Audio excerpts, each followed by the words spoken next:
plus sur Louis XIV, tu as peut-être pu répondre toi-même, compléter quelques trous de ce texte à trous qui nous servira de leçon. Donc on va voir ça ensemble, mais tout d'abord je vais m'attarder un petit peu sur cette frise historique qui nous présente la période pendant laquelle Louis XIV a régné. Donc Louis XIV, c'est d'ailleurs le titre de notre leçon, a régné pendant les temps modernes, et donc cette période historique se déroule entre 1492, qui correspond à la découverte de l'Amérique par Christophe Colomb, jusqu'à 1789, qui est la prise de la Bastille, la Révolution française.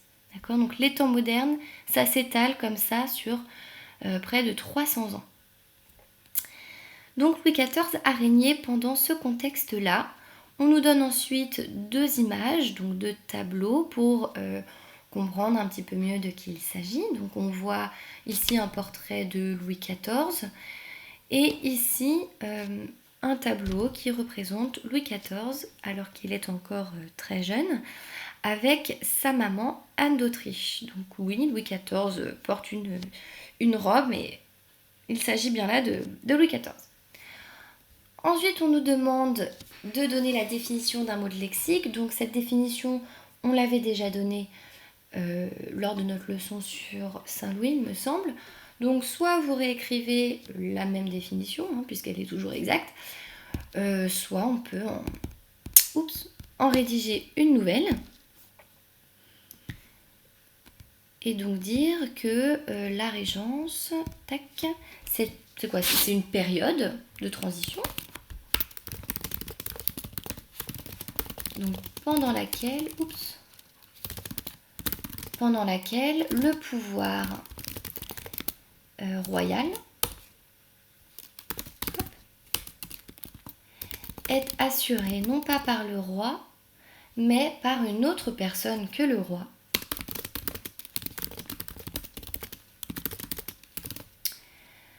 Car ce dernier, donc le roi, est soit trop jeune,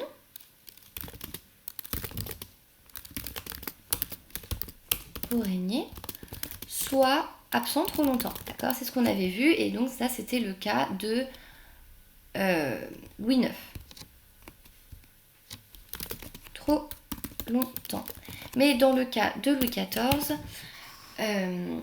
donc c'est bien qu'il est encore trop jeune pour régner. On attendra qu'il ait environ 14 ans pour pouvoir prendre le trône et gouverner.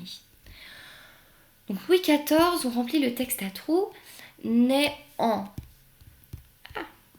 Donc il naît en 1638, il naît même le 5 septembre 1638 et meurt en septembre également 1715.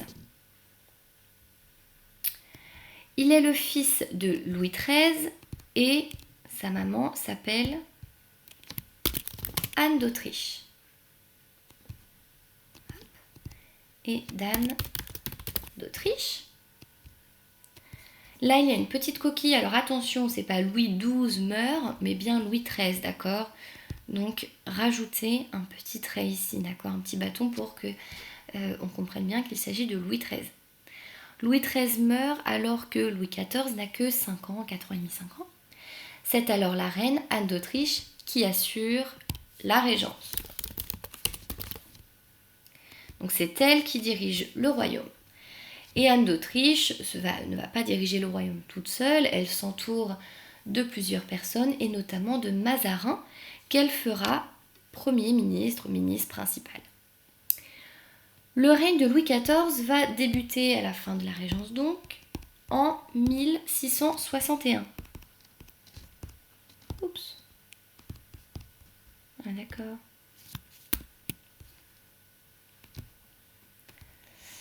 Ouais. En 1661, voilà, on y arrive. Et donc dès sa naissance, Louis XIV apparaît comme un être exceptionnel, un être d'exception, d'accord ? Hop. Exceptionnel.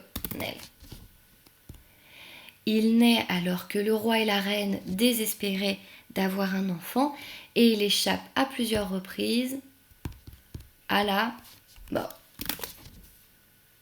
On a vu qu'il échappait à la noyade, à la variole, à une intoxication alimentaire, etc. Il montre également des prédispositions au règne. D'accord? Ça veut dire que dès son jeune âge, on se rend compte qu'il a ce charisme du souverain, qu'il a toutes les vertus, tous les talents qui feront qu'il sera un bon souverain. Donc il montre des prédispositions au règne avec notamment un fort caractère. Un caractère fort, n'aimant pas recevoir des ordres, et il a également un esprit stratégique. Un esprit stratégique que l'on retrouvera dans les guerres qu'il mènera adulte. Hop.